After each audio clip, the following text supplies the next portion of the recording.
Emmanuel Macron has cautioned that the West has not dismissed the possibility of deploying ground troops in Ukraine to counter the Russian invasion.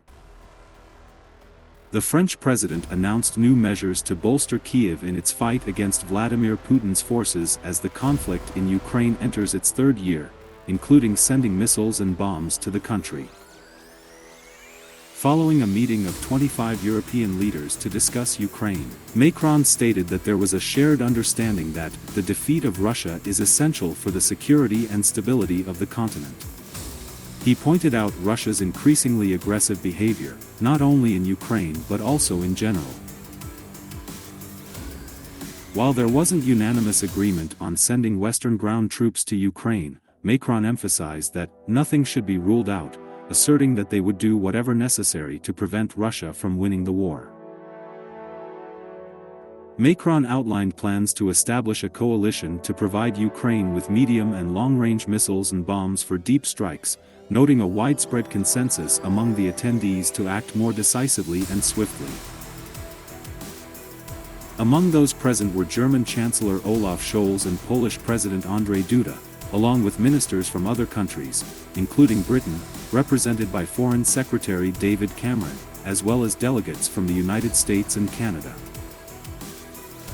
Earlier, Macron had stressed the urgency of increasing support for Ukraine as Russia's actions hardened, both internally with the death of Alexei Navalny and externally with escalated tensions on the front lines. The conference underscored Macron's commitment to championing Ukraine's cause within Europe, amid concerns about potential dwindling American support in the future.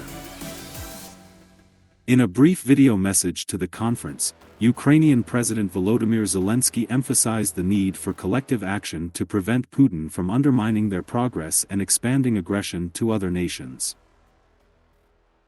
Meanwhile, former Russian President Dmitry Medvedev made derogatory remarks about Macron on his Telegram channel, likening Macron's political decisions to symptoms of medical conditions such as urinary incontinence and speech problems.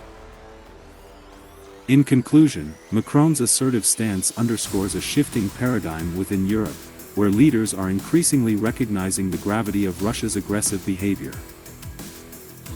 The willingness to consider military intervention in Ukraine reflects a newfound determination to confront Russian aggression head-on.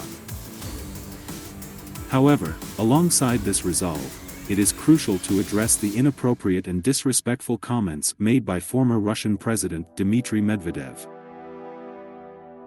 Such remarks not only lack diplomatic decorum but also highlight the urgency of maintaining solidarity and standing firm against attempts to undermine European unity and sovereignty. As Europe wakes up to the realities of the geopolitical landscape, it is imperative to foster a unified front in countering threats to regional stability and security, rejecting divisive rhetoric and working together to uphold democratic principles and international norms.